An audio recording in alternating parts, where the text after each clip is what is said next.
Hello everybody, welcome back.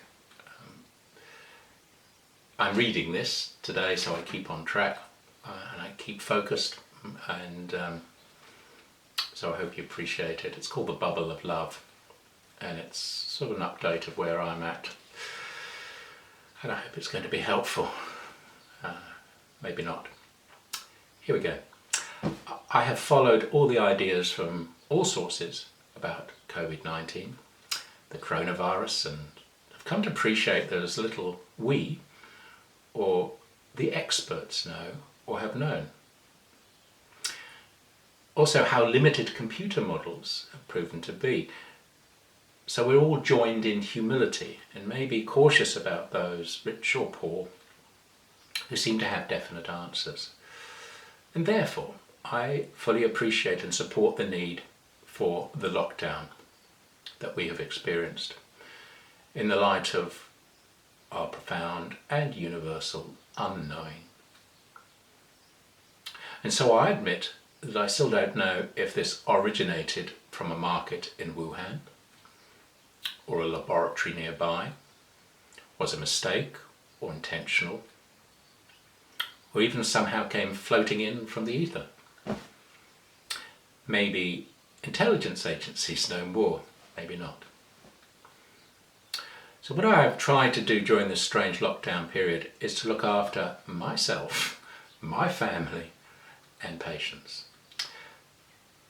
I personally have welcomed the quiet times, the solitude, the prolonged times of reflection, and the long walks in our neighbourhood, the friendliness of our people sharing the same experience. The quiet streets that seem to remind me of long-lost Sundays. I'm not an enthusiastic shopper at the best of times, but I have enjoyed my trips to the dairies and the supermarkets.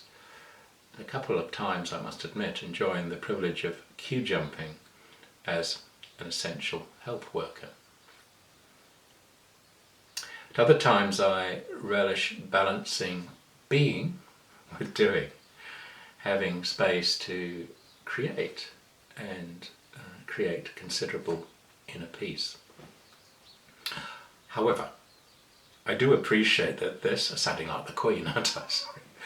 I do appreciate that this, like Christmas and anniversaries, can be a difficult time for many.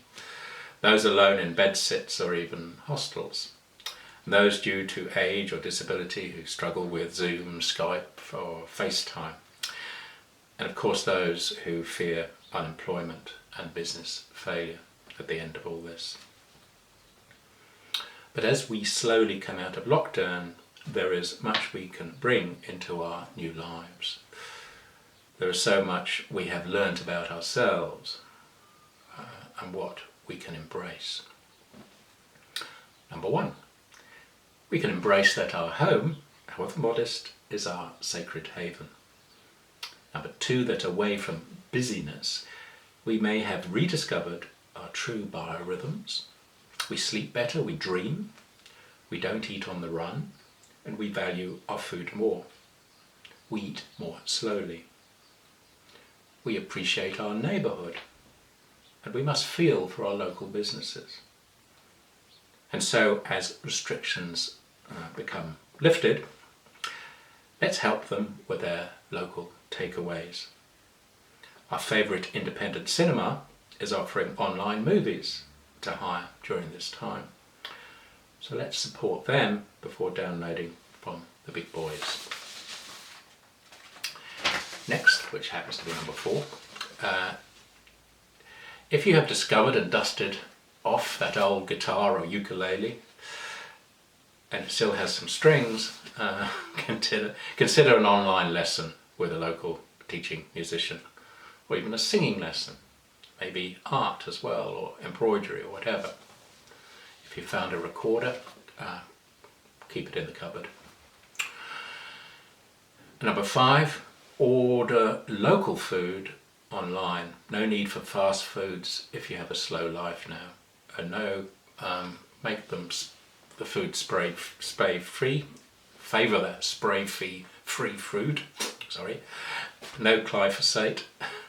It may seem to cost more, but calorie for calorie, And goodness for goodness, it is way better value.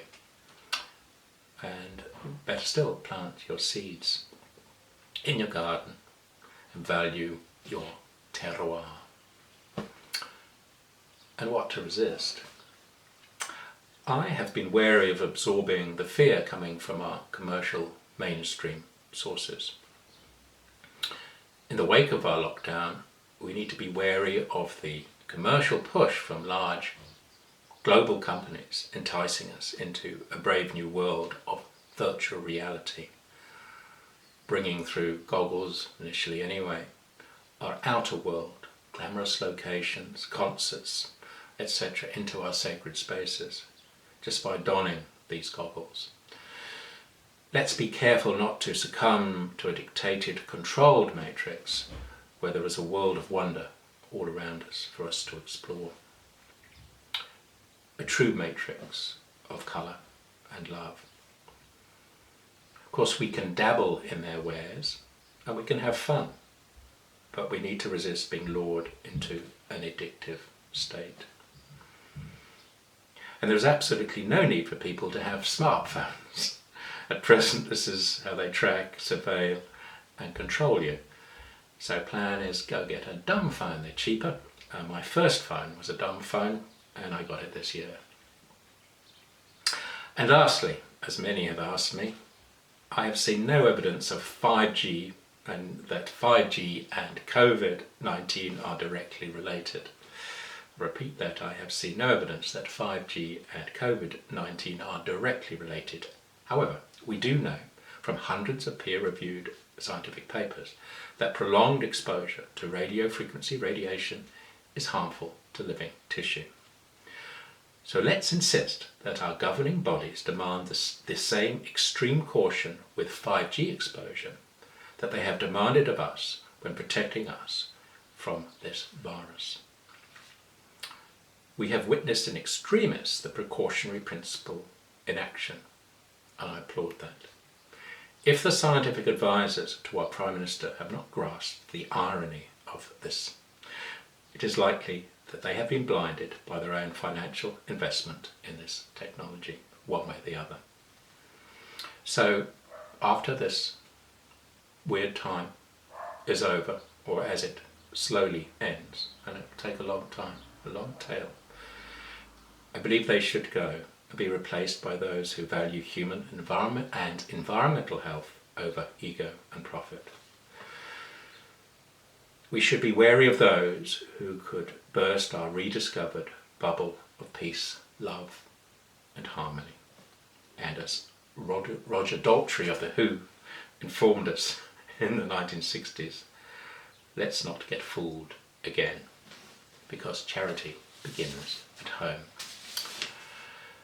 I believe this time has existed for us to relearn some profound home truths. Amidst the suffering, we have received many gifts.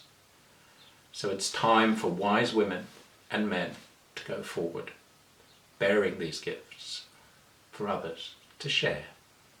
Thank you very much, and I'll talk to you later. Bye-bye.